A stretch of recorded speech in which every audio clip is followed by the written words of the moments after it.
Okay, students, let's have a quick look into few questions from exercise 13 and a couple of questions in exercise 14. And this will be your task to do as many questions from both of these exercises as you can before the next lesson.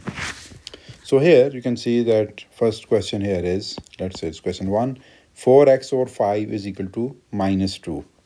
So 4 into x divided by 2, so this division can be cancelled by multiplying both sides of the equation by 5. So you'll get rid of this one, you'll get 4x is equal to minus 2 times 5 is minus 10, and then divide both sides by 4. You'll get x is equal to minus 10 over 4, which is negative 2.5. Simple. Similarly, in the next one, you can see here, let's say this is question 2.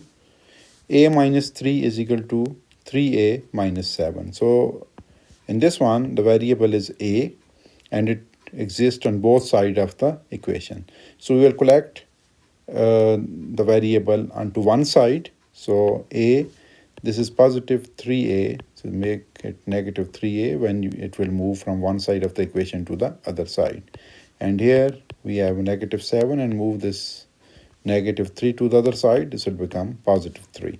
So a minus 3a is minus 2a, minus 7 plus 3 is minus 4, and then divide both sides by negative 2 to get the value of a. So a is equal to minus 4 divided by minus 2 is plus 2. Then let's say this is question 3, have a look into that one. There are two approaches which we can use in solving this question. I'll describe both of them, and then it's up to you whichever you want to use. So first of all, let's say x over 3 minus 7 is equal to 2. And the first approach is take this negative 7 to the other side. So you'll get x over 3 is equal to 2 plus 7, which is x over 3 is equal to 9. Okay, and then times both sides of the equation by 3. This cancels, so x is equal to 9 3s are 27. So this is our answer. The other approach is, again, writing the question, x over 3 minus 7 is equal to 2. Let me just rewrite it. X over 3 minus 7 is equal to 2. Now you can see here, this equation has a denominator as 3. So in this approach, we focus on first of all, eliminating the denominator, to get rid of denominator first, and then change the equation into a simple form, which is easier to solve. So here the denominator is 3, here it is 1, here it is 1. So 3 is the number which is actually in the denominator, and we have to get rid of this one. So to get rid of this one, I have to multiply each term by 3. Remember, each term, okay, on both sides of the equation. So here, this will cancel and we'll get x. And here, 7 times 3 is 21, and 2 times 3 is 6. So we converted an equation with a fraction into a simple linear equation, which is very simple to solve. X is equal to, move this minus 21 to the other side, it becomes plus 21. So x is equal to 27. That is our answer. So you can see that both answers are the same. So it is up to you whichever approach you want to opt in solving such questions. Similarly, another question similar like that, again we can have two approaches here which we can use. So first one is x over 2 plus 1 is equal to 1 over 4, and then minus 1, or take this plus 1 to the other side, it becomes minus 1. So you'll get x over 2. 1 over 4 minus 1 will give you minus 3 over 4. And then there is a 2 in the denominator. To get rid of this 2, times it by 2 and times this by 2. So this will cancel, and x is equal to 2 1s are 2, 2 2s are 4, minus 3 over 2, or x is equal to minus 1.5.